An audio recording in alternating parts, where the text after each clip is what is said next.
Dubey sir, please unmute and speak. Okay, thank you. Good morning, friends. It's a pleasure to be back again this Sunday. Uh, our speaker this morning is Mr. Chaitanya Nagar. I think most of us know Chaitanya ji, but for those of us who are listening to him for the first time, I'll briefly introduce Chaitanya ji. Chaitanya ji is a freelance journalist, writer, and poet. In the past, he has also worked as a teacher and publisher.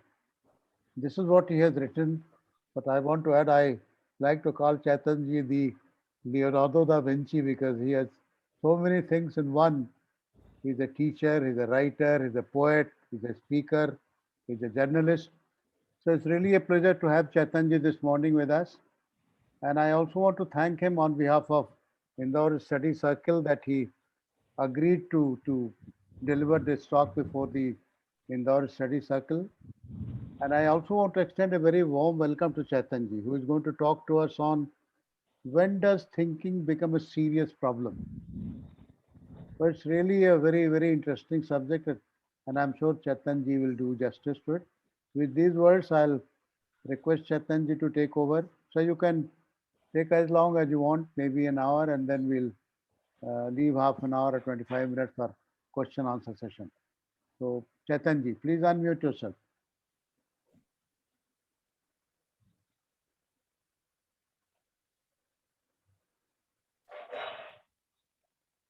Yeah. Thank you to Bechi for your kind words and for attributing to me qualities that I actually don't possess. Thanks, Sushil ji. It's been a long time.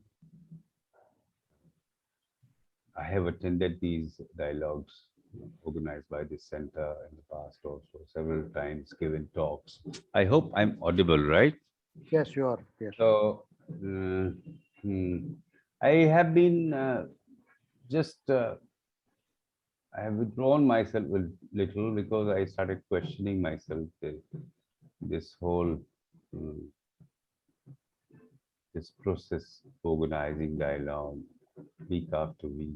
So I was just wondering whether uh, for a person who taught a non-ritualistic and non-traditional approach to religion, to uh, an understanding of life, are we not turning these weekly dialogues into some kind of a ritual? Because I think that's something very serious for me, because it's a question that I ask myself and all the other participants also, that does this really, has this, we've been doing it for the last 2.5 years, has it really actually deepened our understanding, we helped, or it has only filled us with more words, listening to speakers from all over the world? Has it really helped us other than uh, filling us with more words, more verbal knowledge,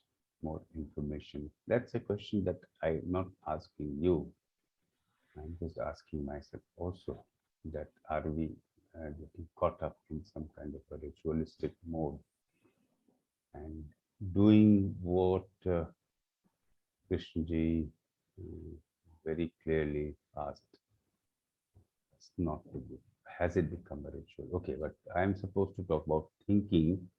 To talk about thinking, I have to think. So that's my dilemma for the next 40 or 30 minutes. I have to think. And that's the very thing that I need to explore and go into.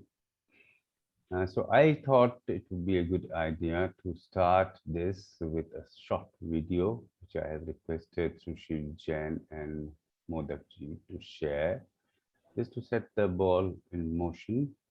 The thing we can set something that can set us thinking, and then we explore various aspects of thinking, what Krishnaji thought about it, what some other people have said and thought about it, how we actually feel our thinking, our thought process.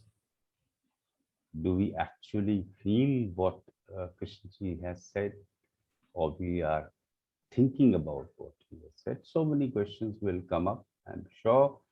And as I've always said earlier, that I don't want it to become a lecture. So I will keep talking and keep inviting my friends here so that it's both a dialogue and a talk.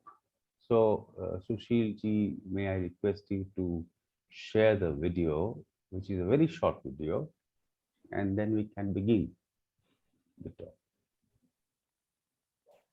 Right, sir? Sushil ji, Modak ji, yeah. 1 minute.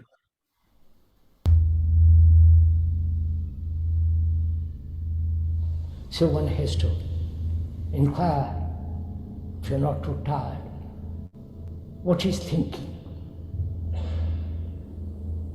No, this is not the beginning. Sorry, Nobody sorry. has asked this question. This is Very not few the. people do. With me. Yes, sir. It doesn't begin here. You have to go back a little. Yes, thanks, thanks.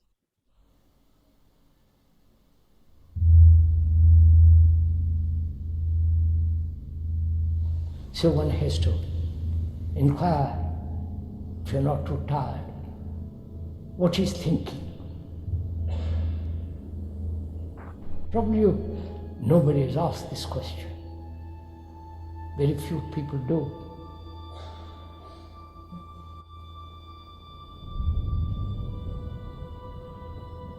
Don't wait for me to answer it. Look at it. Observe it.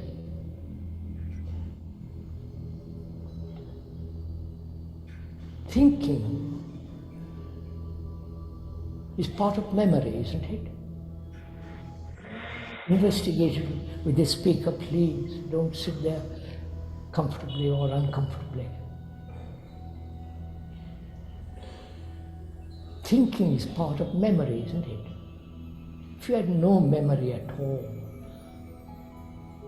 would you be able to think? You wouldn't. Our brain is the instrument of memory.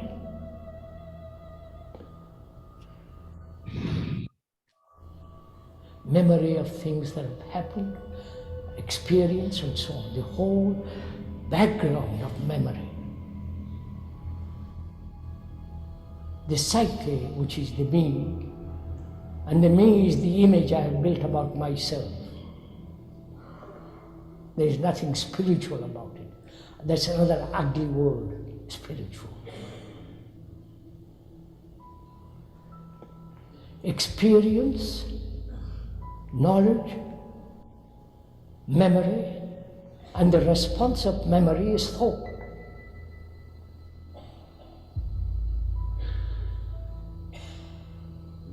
Experience is always limited, naturally. Because it's a complicated question, because, oh gosh, everything is complicated.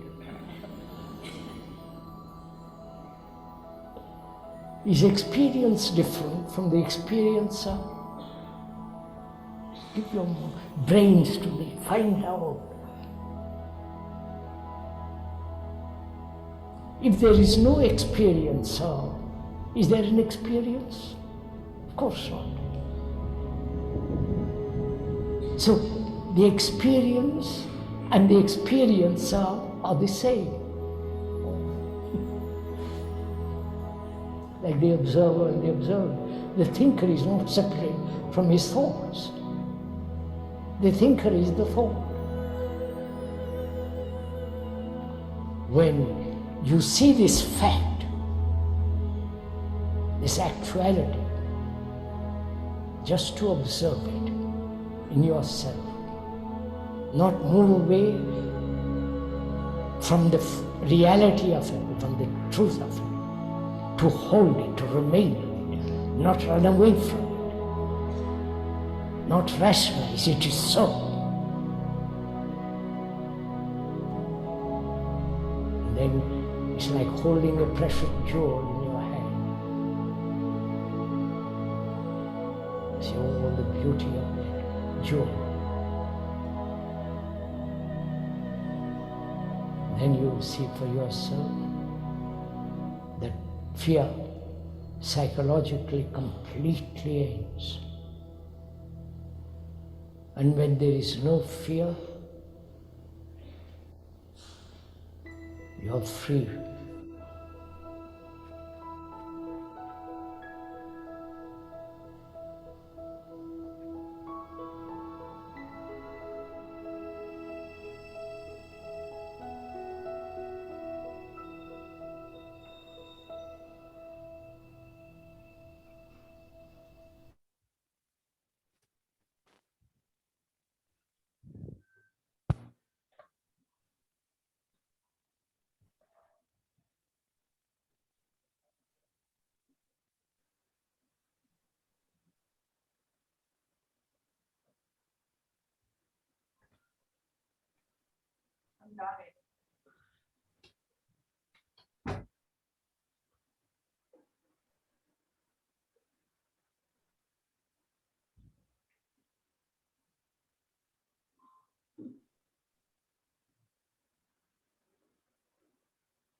Yeah, thanks for sharing.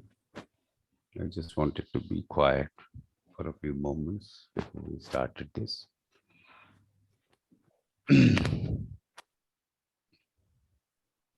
Harshad Bhai has raised his hand.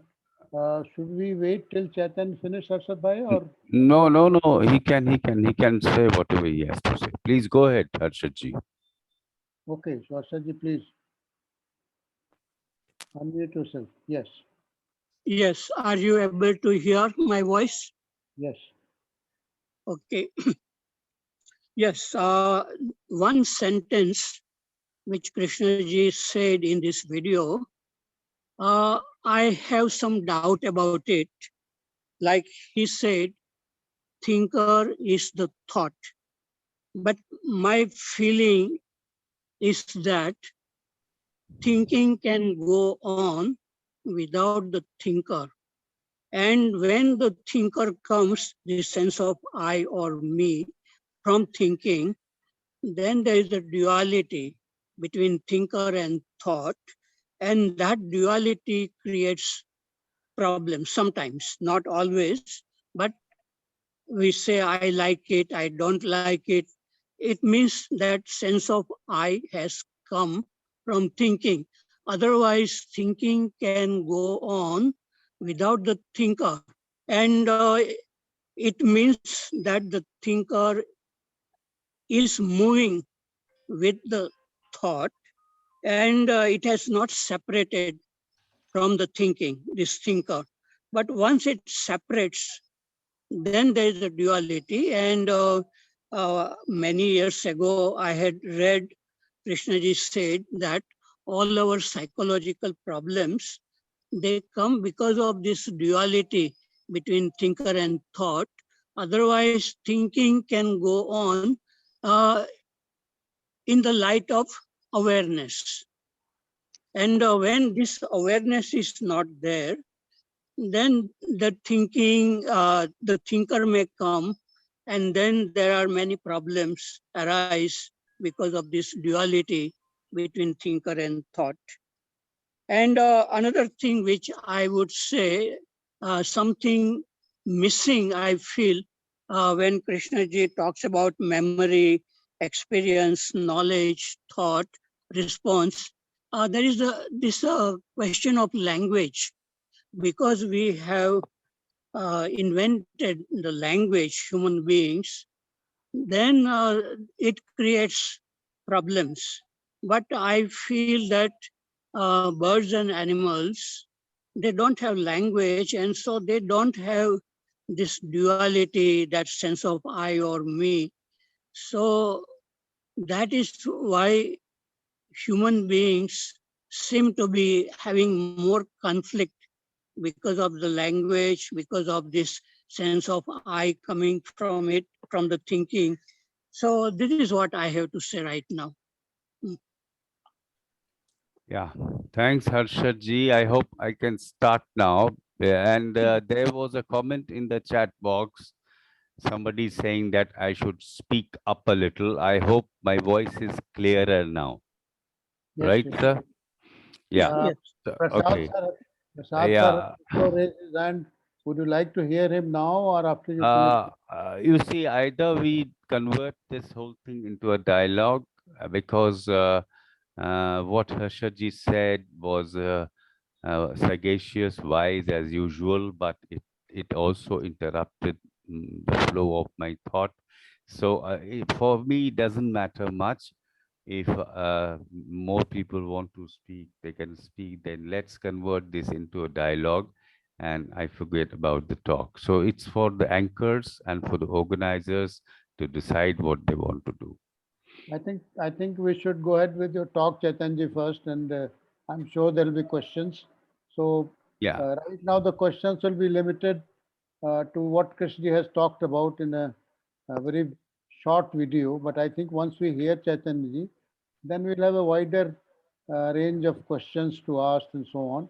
Prasad sir, if you agree, we can go ahead and hear Chaitanji first, and then we'll take the questions. Is that okay? Yeah, for me, either way, I mean, whatever you all decide. Let's do it this way. Yeah.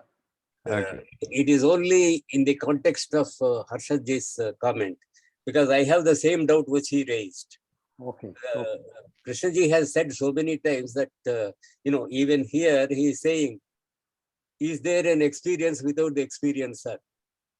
I think at some places he said, there should be only experience and not the experiencer. So the experiencer is the observer, and he is the past, he is the memory and all that. So in a way, my doubt is the same as Harshadji's. Thank you, sir. Thank you. Thank you. Yes, Chetanji, please go ahead. Okay. Thanks. I just have noticed that this seems to be one of the basic problems that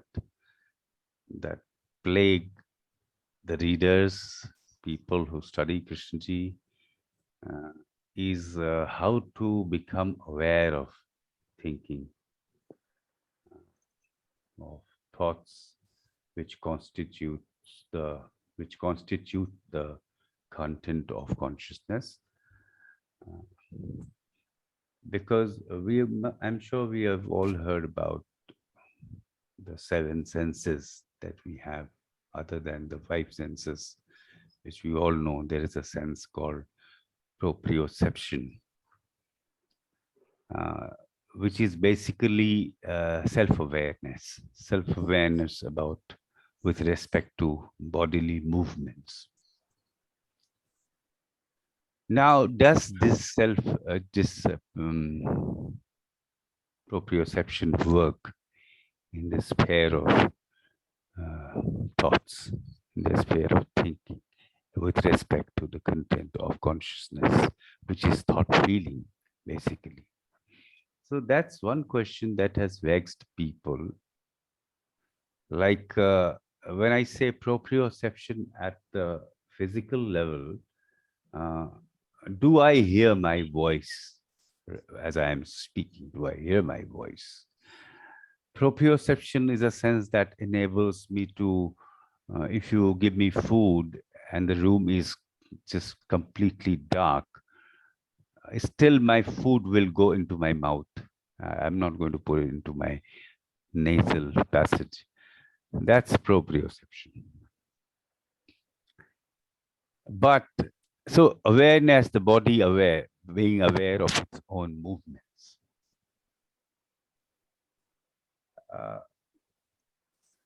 And Krishnaji also, people have complained that he always avoids the how question.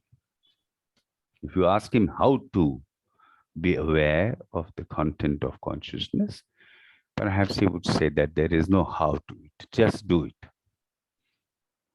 Now,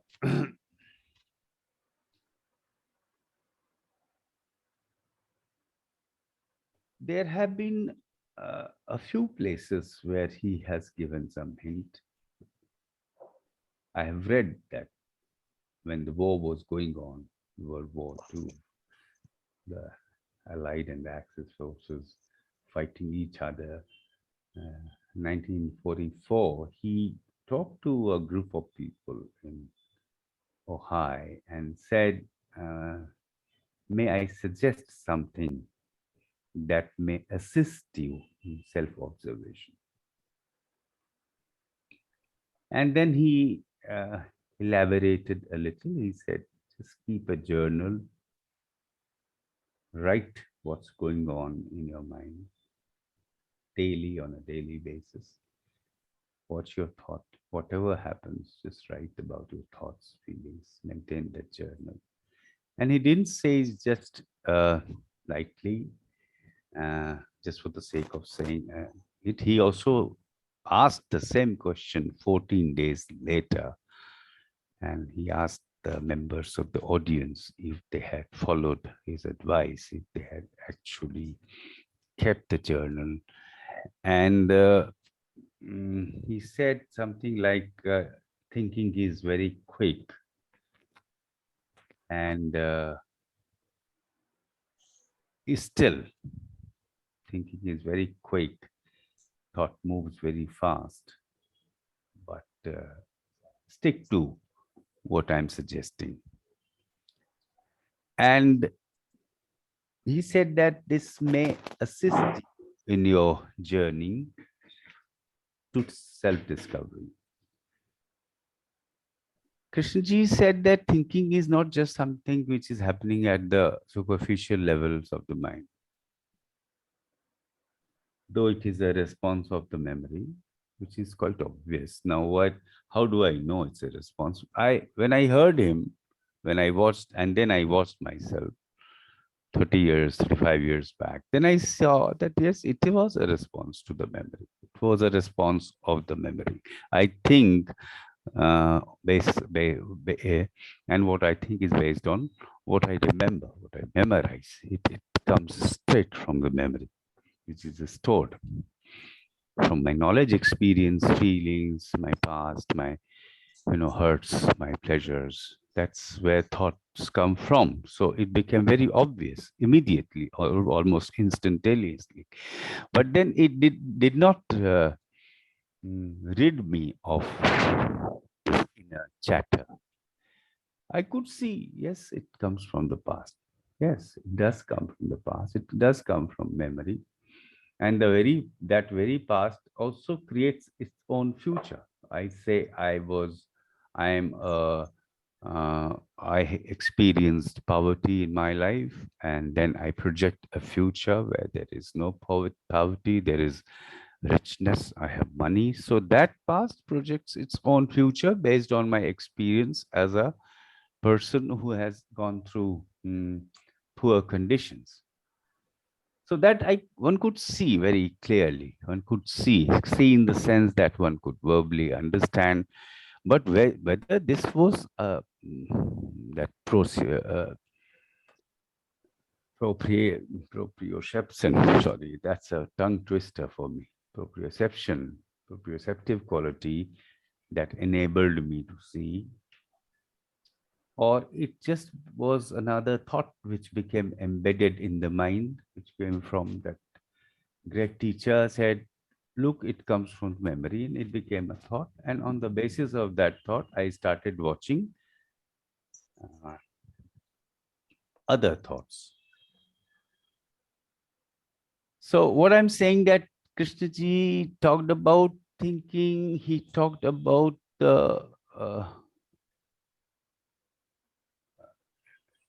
detrimental nature of thinking.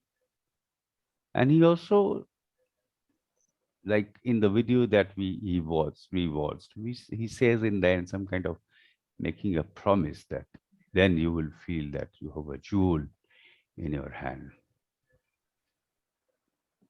Is he promising a state, a blissful state that when unnecessary, excessive thinking goes away, then you experience something which is amazing, which, as long as one is caught up in this thought process, one can never touch something untouched by thought, which I am not going to go into because I don't know anything about it.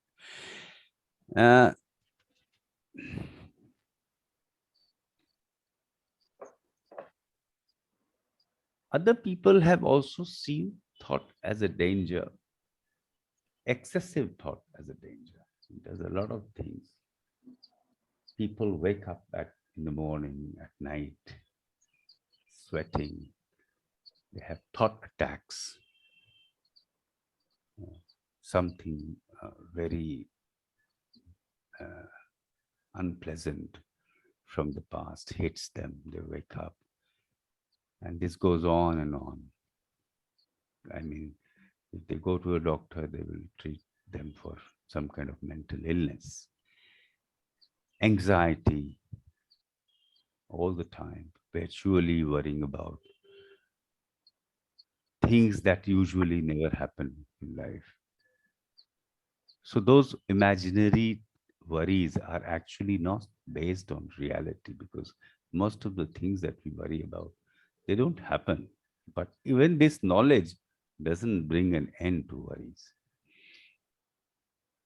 Interesting to watch the nature of thinking, how it sways like a pendulum between what happened yesterday or many yesterdays, and based on that, what's going to happen tomorrow, next year, next month. When I die, what happens to my kids?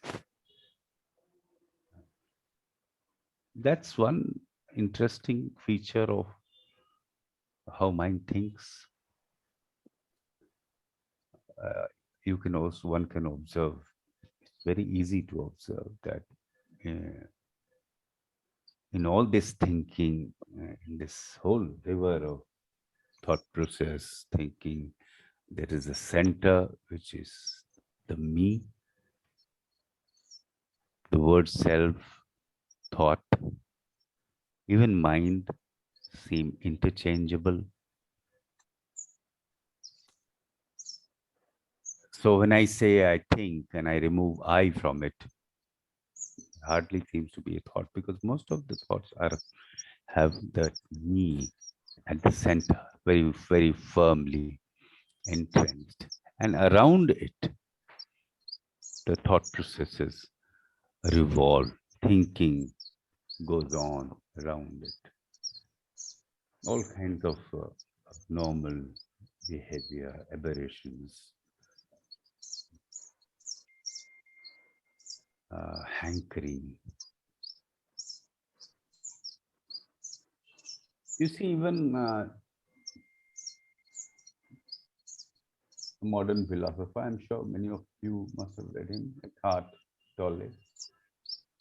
He says that thinking is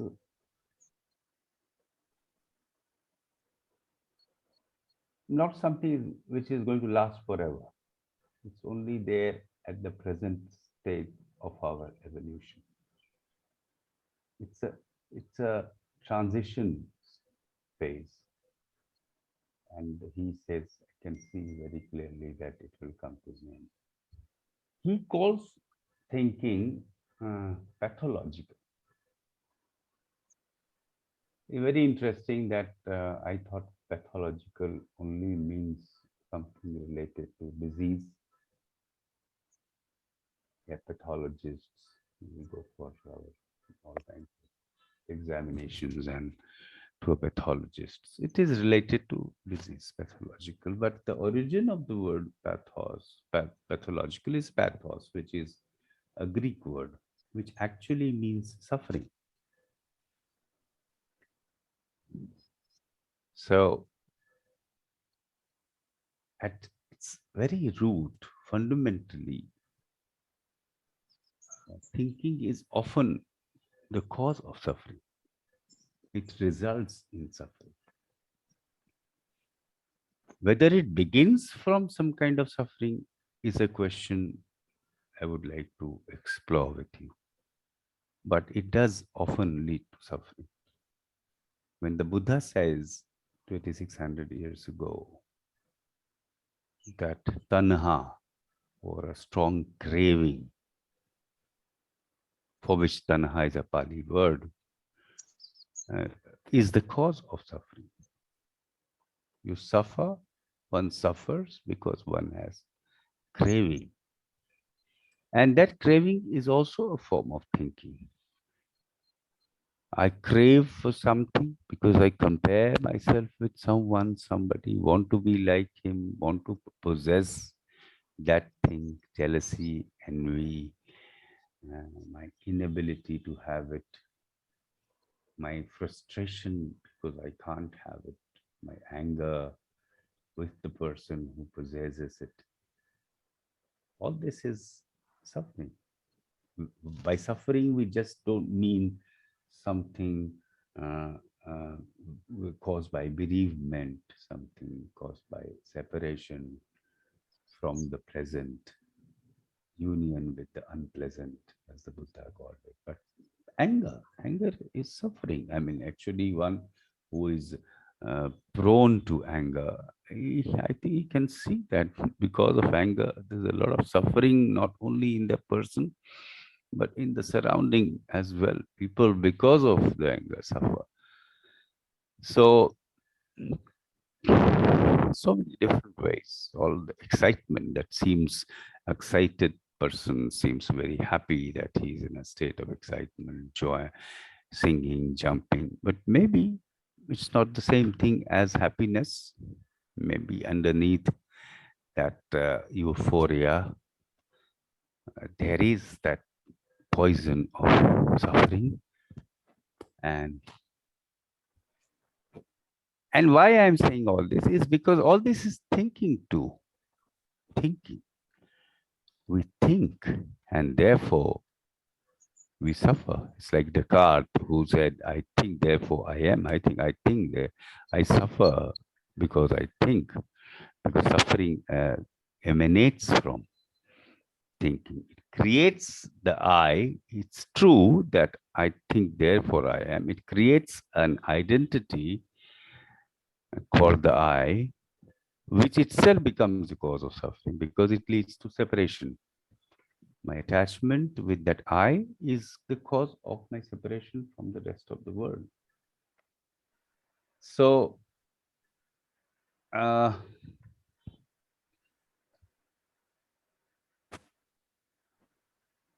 what does one do about this perpetual, chatter? Like there's a running commentary going on all the time. Actually experiencing it, not just talking about it. Right now, if you all watch our mind, I can see I'm just speaking. I'm just careful that I speak clearly. I'm audible. I use the right words. And I communicate effectively. That's my concern. And I am not in an anxious state of mind because I'm just used to doing this. So I know how to be careful, not to repeat myself and not to use all kinds of fillers to complete a sentence. But exactly what's going on in the minds of other people?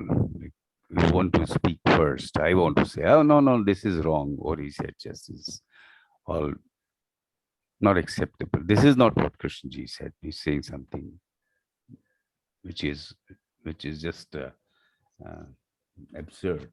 So on, so on. Maybe nothing. Somebody's just listening very quietly. So watching what's going on inside the head, that's very interesting right now, whether what's going on is thinking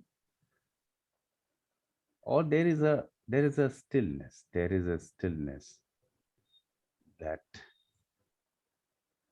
is there, that is watching reactions, that is not just listening to the person talking, but also to what is going on inside the head. I think that will be an interesting experiment. And the tyranny of this overthinking thought, the tyranny of this excessive thinking. What does one do? How can one cultivate, if at all one can cultivate, some kind of detachment, dissociation from this thinking? Krishnaji talks about watching, and he says in some other context that when you want to understand something, you look. And when you look, your look must be silent. But when I look at my thinking, I keep adding more thinking to my thinking. I say, oh, this thinking is not right. This thinking is bad. Let's have some positive thinking. This is negative thinking. Let's replace it with some positive thinking. I wish I could think more clearly. So all the time, parallelly, two currents, thinking and also another thought, watching and trying to change, to even mutilate it in some way, either change it, make it better, make it substitute it with some other thing, sublimate it, all kinds of things that another thought is doing.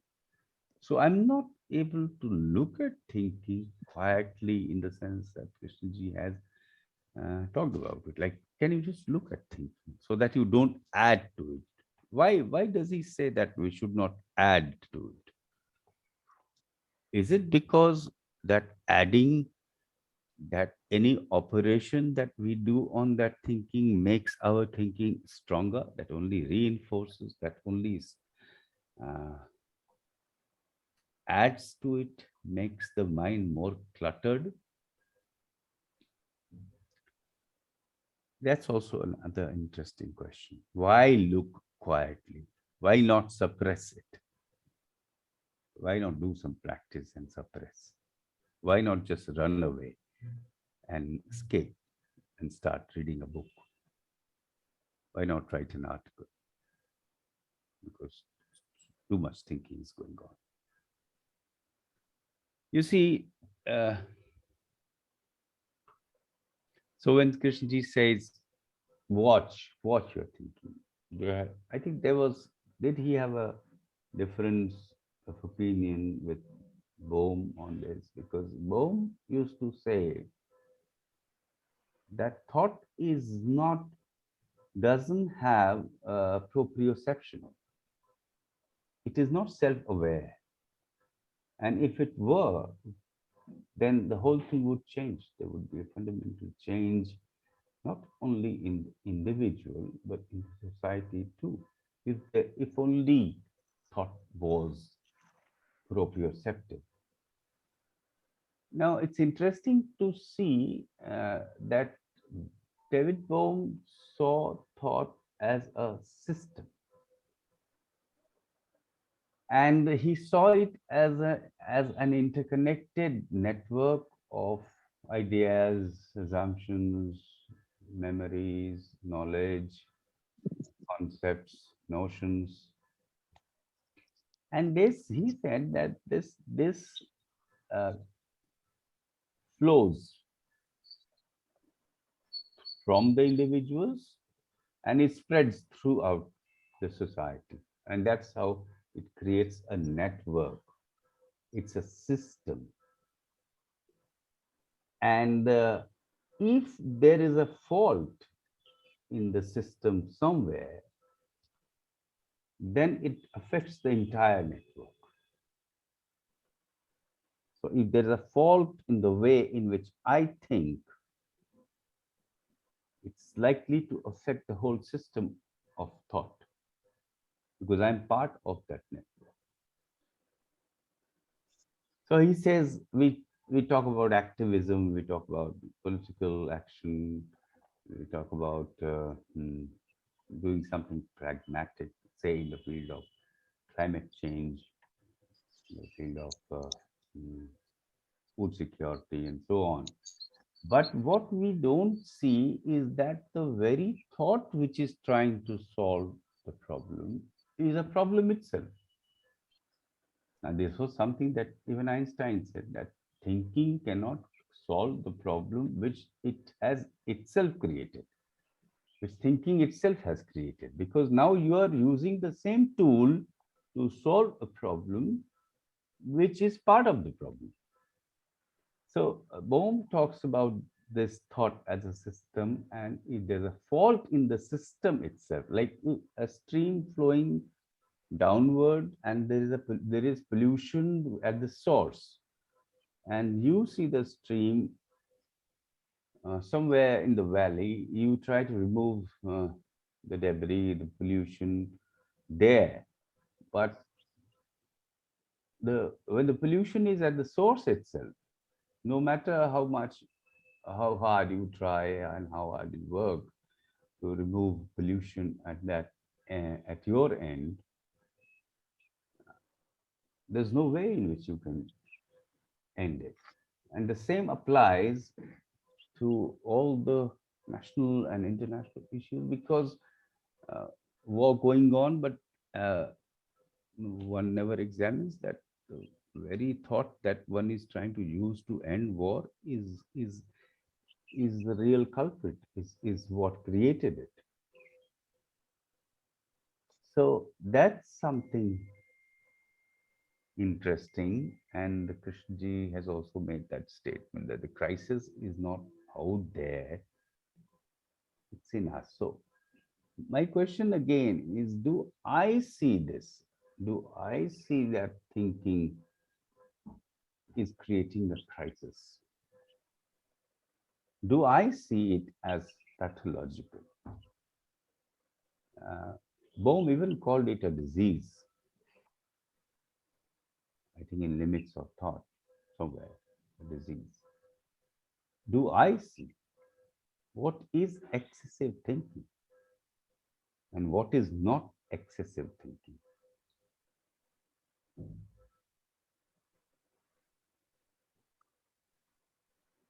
How do I distinguish what is not excessive thinking at this moment may just turn into something enormous the next moment? So just some questions worth exploring. Now, I don't think I should take a lot of time. Although David Bohm seems very clear that thought is not capable of looking at itself, I think Krishnaji has a different take on this. I just have a feeling, just going by these two statements that he has made.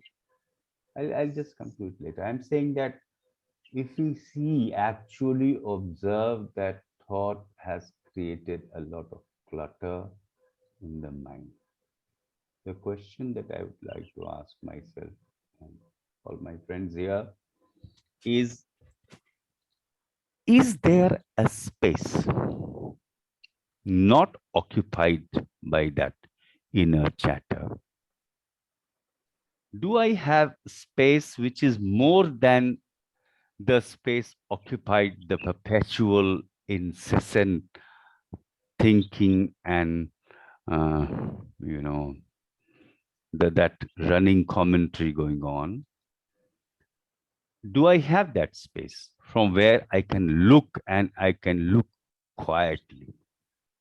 Or thinking is all I have?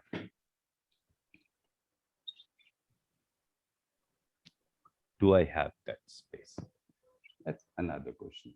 Now, I think I'd like to go back to my statement when I said that Krishnaji did say something, and there's a lot one could say about this. Like, he said something like, There's a great statement, almost like a mantra, in the book called Meditations.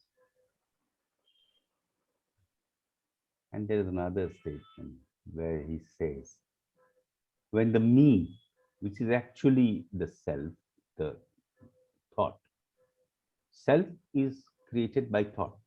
That's obvious. And even Bohm said this very clearly. Self is thought.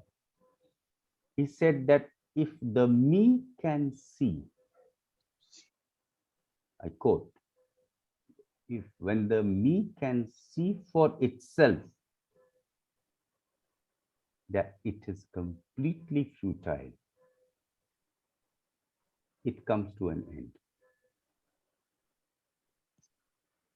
So, is he actually disagreeing with Bohm and saying that thought has proprioception? It can see for itself that it is completely futile, and as a result of this seeing can come to an end.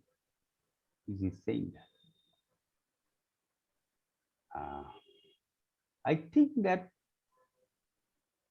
thought, in the moments when it becomes quiet, when it becomes passive, it becomes when it the moments when it can distance itself from the clutter, the chatter, that moment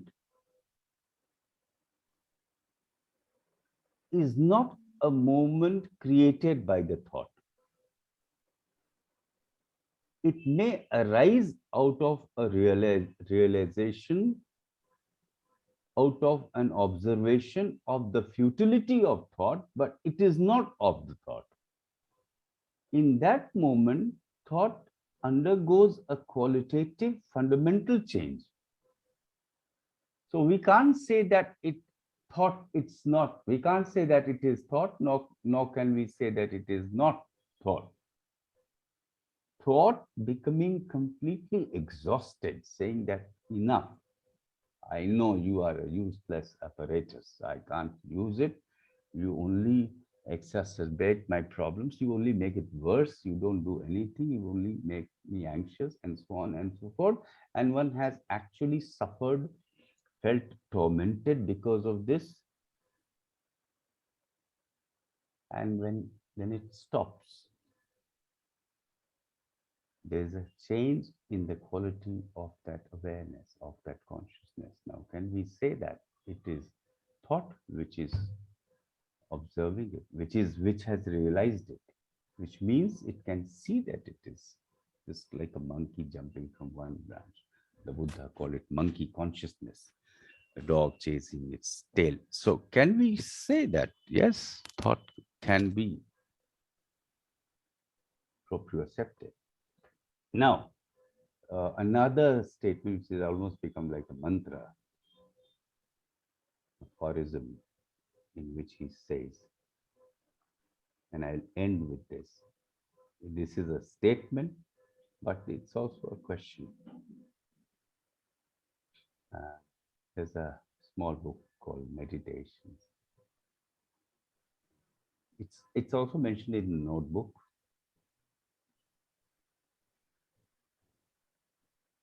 It says thought shattering itself against its own nothingness.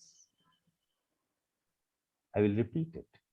Thought shattering itself against its own nothingness is the explosion of meditation.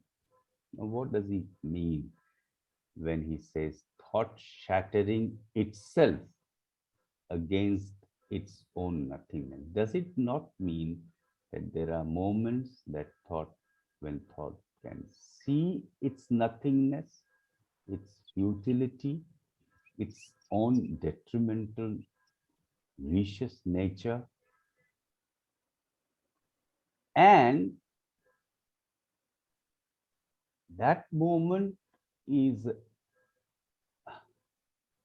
the moment of the advent of silence, explosion of meditation, when silence descends upon one, because in that silence one can just watch thinking coming and going and not getting carried away by it.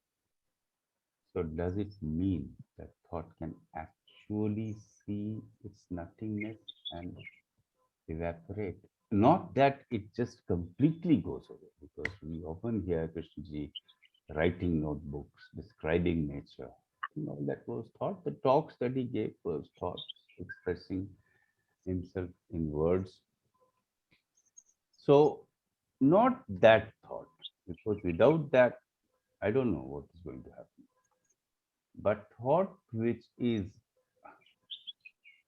I'm not going to use the word negative, thought which becomes a burden, thought becomes, turns into anxiety, a venom, and disturbs your sleep, stops you from functioning on a daily basis. It interferes with your digestion. It interferes with your listening, looking. You walk and you stumble upon a rock. You fall. You hurt yourself. In our day-to-day life, you're making a chapati and you burn it, overcook it, baking the bread and forget then to switch it off. Thought which results in conflict within the family, with friends, with colleagues. That thought that creates hate. Hate is a thought, isn't it? It's stronger perhaps than love.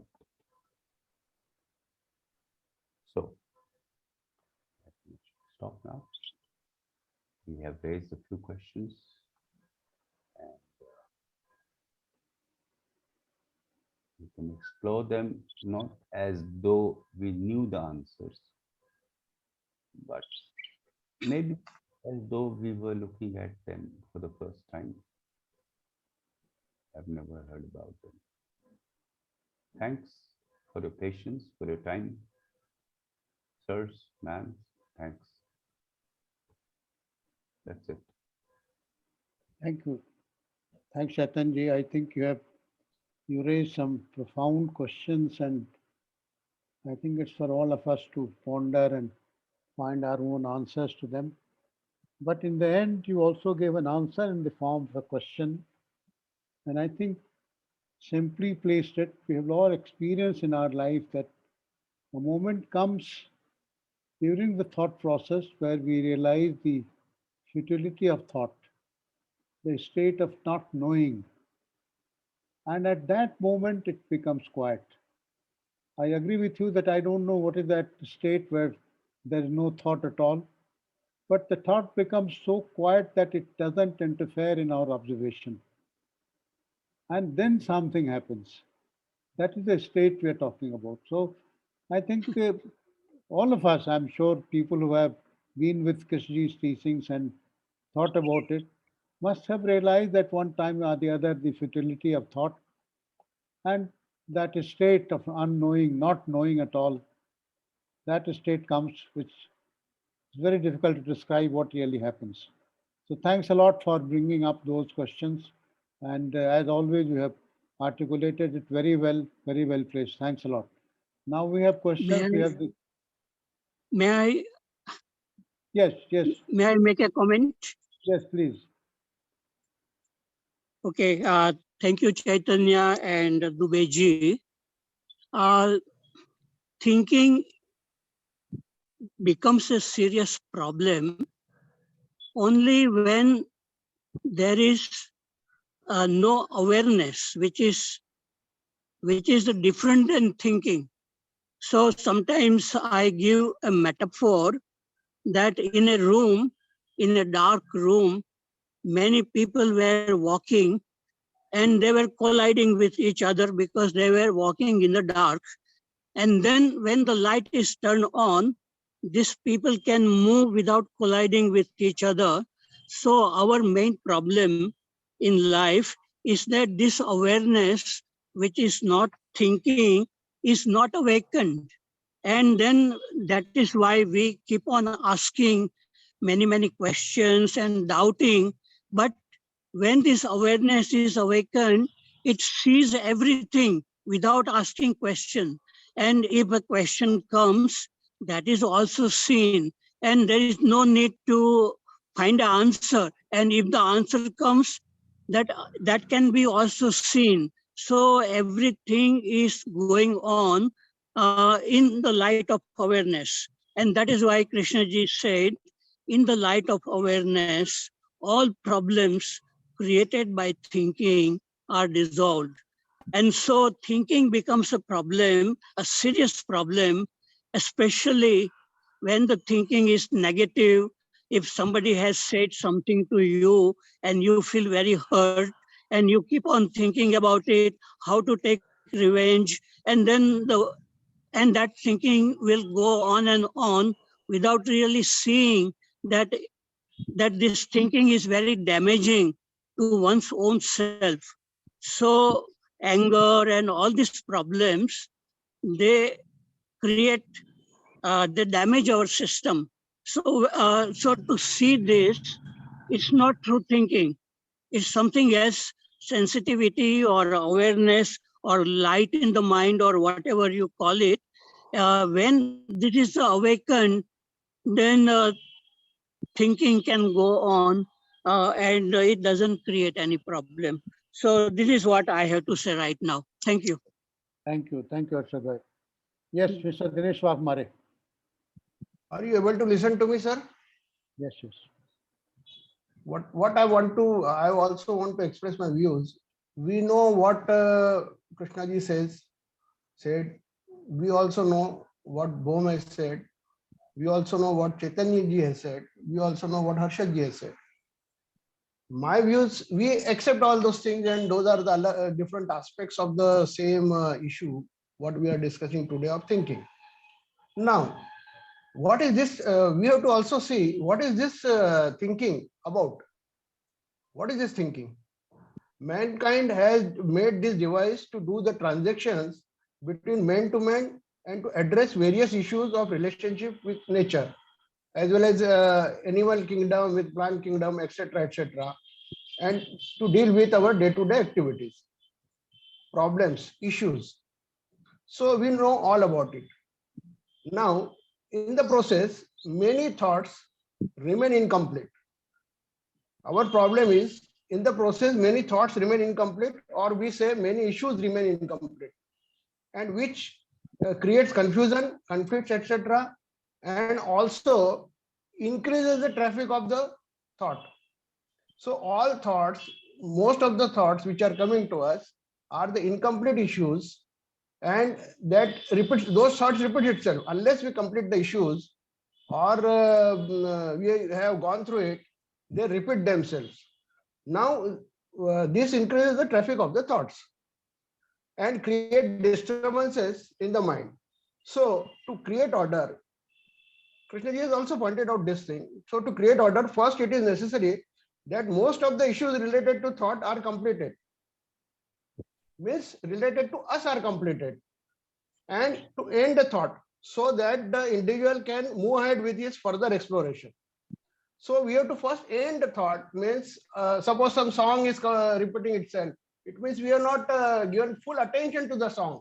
We are not given full attention to our intention. Why this? Why I'm interested in this song, or why this song is repeating itself. As soon as you give full attention, you know the structure of your mind. Why this song is repeated? You will see that definitely there will be a change. My experience is immediately as soon as I complete the issue, the thought related to that becomes either very less or it doesn't repeat to itself. It altogether goes off. So Krishnaji has also pointed out about ending of the thought. Now another thing, as soon as the thoughts are less, one can explore about the dimension. Basic issue is to explore the dimension which is beyond the thought and not the thought itself. So what this dialogue, Chaitanya has also asked the question why we do these dialogues and what is the utility of doing these dialogues in the Zoom meeting and all that. Basically, lot of our issues which are incomplete, we don't, those are incomplete? Because we don't have clarity about it. See, every man has got limited his experiences in life. And when we talk within 50 people or say 40 people, they are having their different experiences and they are having their different solutions. So from that experiences and those their experiences or their from that only their views are coming. It is very clear what whosoever says anything, it is coming from his experiences. So we get the solution, either we get the solution or we get the lead where we have to go. Now I am going to talk something different about on this issue.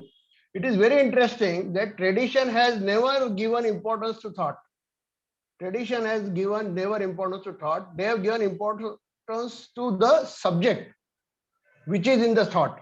Once you complete that subject, thoughts withers off. It is very clear that when you given full attention to the subject or complete the subject, the thought withers off. Similarly, they have given more intention to either the fulfillment of your desire or the issues of or the surges of your surges which create the desire and all that, or they have given more issues to the situational problems. And they have said that once you attend these issues, then only you are able to go for the further exploration. So their main emphasis on the purification of the intellect, and that can happen only when you give full attention to the subject of that particular issue. They talk of vairagya, they talk of other things, but they never given importance to the thought. Thought basically is not at all an issue in their exploration or this thing. That is a ending of the thought or completion of the thought is the side effect of your whatever you are doing.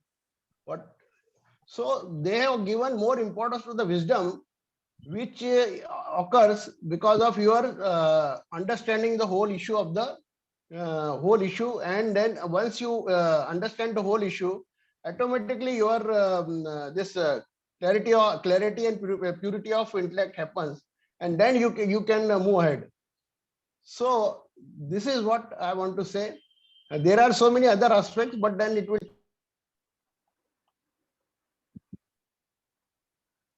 Chaitanya, you want to say something on this?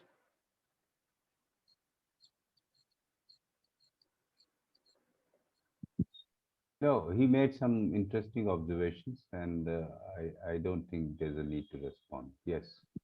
Okay, thank you. Maharaji, thanks for your observations and comments. Yes, Mr. Shankar Rao. Yeah, good morning, Chaitanya ji. I am Good one of morning, your sir. fans. I am one of your fan, and I like and I wait when sometimes when you talk. I felt that initially when I started my reading Krishnamurti or whoever it is, I used to think mind is a very abstract word, but now I started thinking thought itself is an abstract word, because we should start now explaining, instead of using thought, we should start using the word name and picture. Sorry, words and pictures. In the thought, there are words and pictures, and we gave meaning to each and every word, and we gave meaning to each and every picture. And from there, all the problem starts. The meaning also given by us, which is not right. The meanings are not right. Only for the relative world, it may be right. So, for example, if there is a milk, one glass of milk and glass of whiskey or whatever in front of me, the milk and whiskey both does not know it, I am good or I am bad or nothing. Okay, it is me who is seeing it as good. Milk is good and whiskey is bad because I am taught like that. It is the knowledge I have given to me from since childhood. In the same way, when you utter a bad word, before it reach my ear, it is in the form of an electromagnetic wave. Till it is in the form of, till before it hit my ears, it is in the electromagnetic form, and it is not good electromagnetic wave or a bad electromagnetic wave. It is only a wave, that's all, sound wave, that's all. After it hits my eardrum, Again, I convert that into a meaning, that sound into a meaning, sound into a word, and word into a meaning. Then I react, oh, what you're saying is bad word. So because I go into the meaning, that meaning also taught to me since childhood. So all these words, the meaning is all given to me by knowledge. And these words and meanings are making the thought. This is how, in the end, you ask the question, we can demolish the thought, and thought itself can demolish itself when it can understand. It is meaningless. Thought, when it understands, it is meaningless. The meaning which given to it through words and by some humans, it is all trash. Only for the sake of living in this world, as Waghmare ji rightly said, to convey to others, we created all these meanings. I think this way we can understand how thought is nothingness and all that. So here what I should conclude is, once you understand the movie which you are watching is all created, the story what you're watching in the movie doesn't exist in reality. It's all imagination. Though you continue to watch the movie, it has no value to you, because you know it's all imagination, doesn't exist in reality.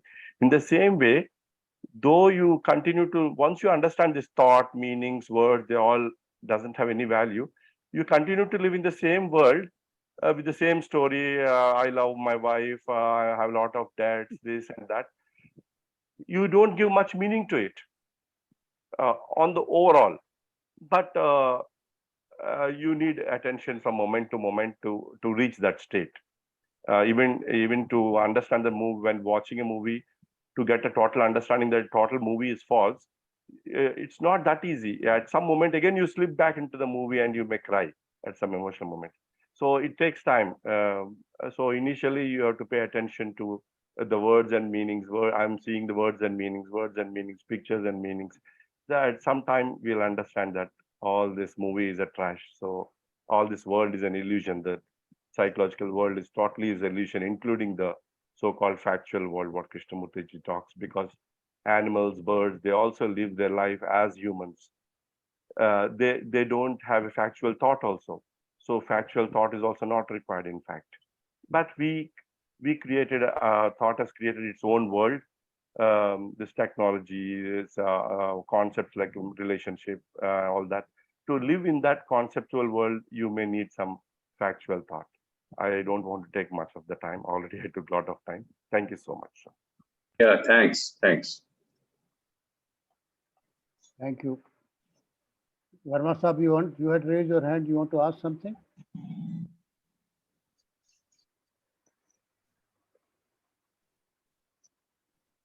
Am I audible, sir? Yes, you are. You are, sir. Because network is a problem here because I'm in Kasoli right now. Okay. So that may be a problem. Anyway, I have a small question to Chaitanya. What is the role of thinking in whatever you have delivered today? Especially when you were looking up to get the right word to express yourself. Because to me, the message today, the whole talk is about how one can, whether one can meet everyday challenge anew, afresh, without any interference by the past memory, whatever you may say, me or she, whatever it is, everything can disturb it, whether we can meet the challenge every day fresh. That's all. Thank you very much. Thank you. Yeah, since this is addressed directly to me, Verma Sahab, good to see you after a long time. So, yeah, you see, it's a question that I can ask myself. It's a question that you can ask yourself. Whether I can meet. That's again, I'm not saying that one has to, the words such as totally and absolutely, they are somewhat misleading. They may be true for Krishna ji. I'm saying to the extent that I can be free, to the extent that I can look at all this afresh, to the extent that I can talk to you without any of our past experiences poking their nose, to the extent. Yes. Let's take some baby steps, because what he says makes sense. One can see that thought creates confusion, creates conflict, friction. So let's start. Can we see that I have more space, and that the entire space that I have is not occupied? That's all when I meant when I said afresh. Yes, I can set aside whatever we have discussed in the past at this moment and talk to you. I have never talked to you in the past, maybe just factually. And maybe you have also not, you don't remember a word of what I have said in the past. So this is fresh meeting. I don't know whether I have responded adequately, correctly to what you asked, but I'm just saying that this is what I meant when I said afresh, to the extent that one should try. This is worth experimenting with. It's a profound advice from somebody who has apparently gone beyond human condition. That's also. Thank you. Thank you. Mr. Sarvanan, you want to ask a question? Mr. Sarvanan, please unmute yourself.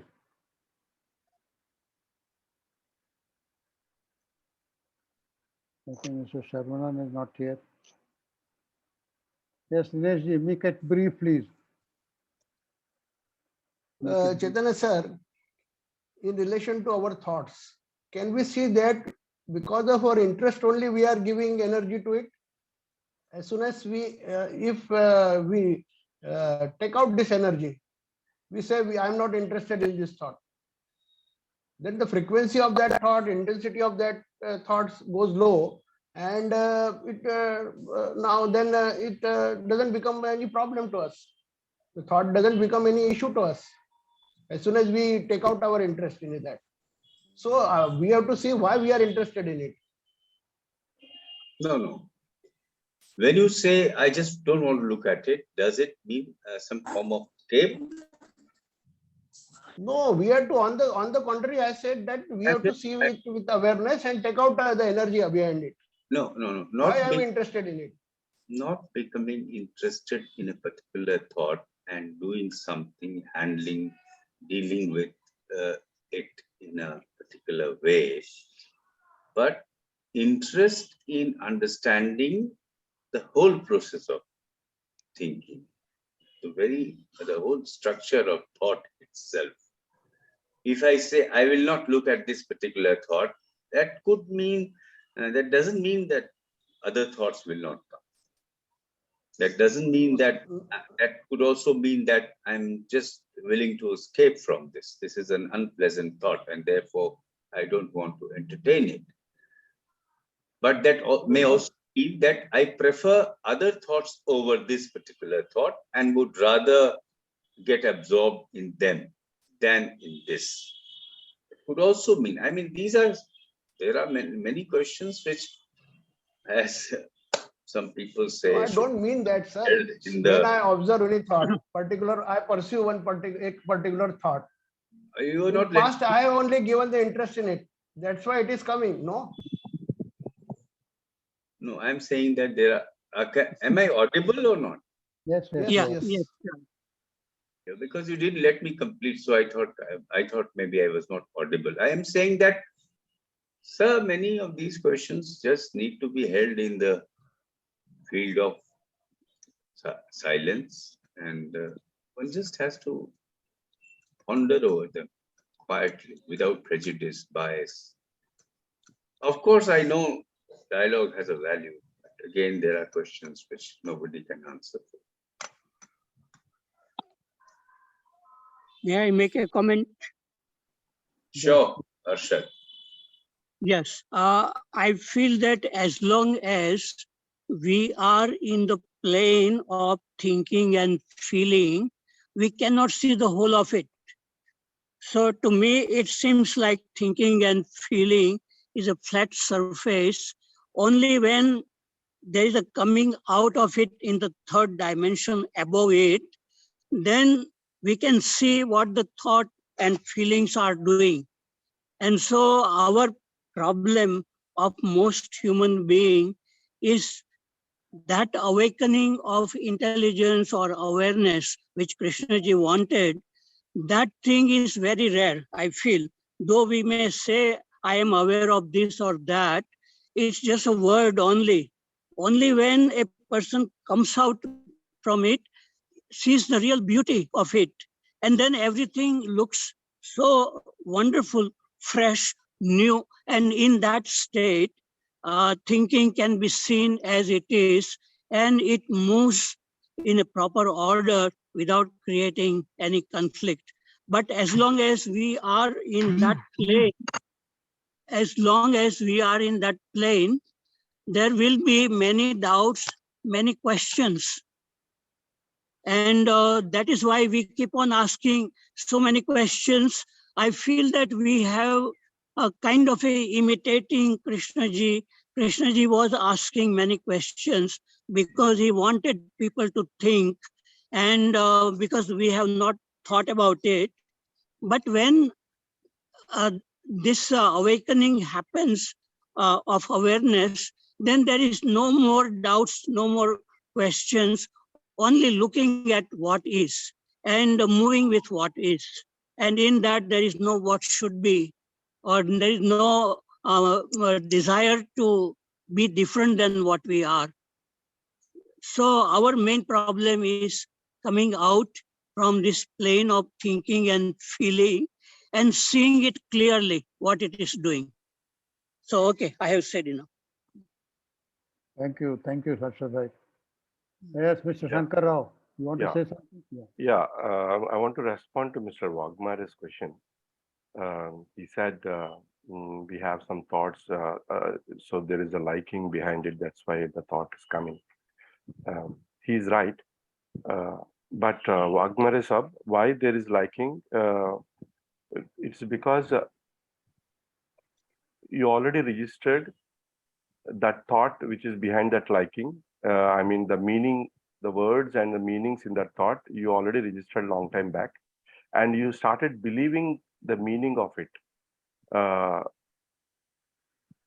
Because of that belief, that you still believe that meaning is right. So that liking continues to remain in the memory. And due to inattention, it comes out, obviously. I don't know whether you people are following what I'm trying to say every time. The words, meanings, knowledge, how we are registering everything in our mind, how it registers in childhood, the words, meanings, and the belief of that meaning. That is how that belief is coming every time as like or dislike. I don't know whether people are following it or not. So that is why it is coming every time to the surface of the consciousness. So once we read Krishnamurti or any other teaching and understand that all this knowledge, accumulated knowledge, is coming from that words, meanings, which is the source of thought, and we continue to believe those meanings. That is why we see this world, we perceive this world through meanings and all that. That's all, sir. Thank you so much. Thank you.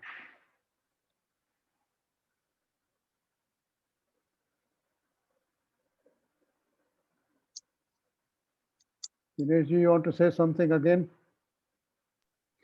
Exactly what Shankarji says, I exactly was wanted to say the same thing. Earlier, I was ignorant in past. I have given importance to some things. I had my beliefs. And because of that only, I registered so many things in my mind that these things are important, or they are having support of my likings. That's why those thoughts are still coming. So now, can I see afresh in today's circumstances, in today's, in this moment, whether there is having any sanctity or whether they are still useful or whether they are still important for me. If I attend to those thoughts with my honesty, with my earnestness, and with my passion, then definitely a change comes. This is what my experience is.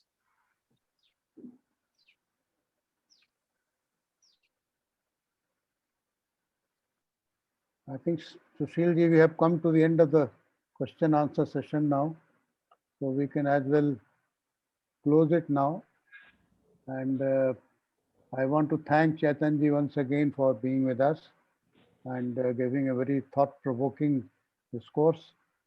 I'm sure there are many questions which will remain with us to think about.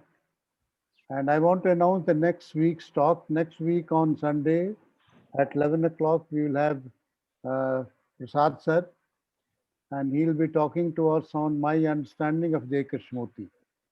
So next Sunday, please do join us at 11 o'clock, and Prasad sir will be talking to us on the theme I've just mentioned. So thanks a lot. Thank you everybody for being with us. Thanks a lot. Bye. Thank you, Dubey ji. Thank you very much for Thank conducting you. so nice. Thank you, Chaitanya sir.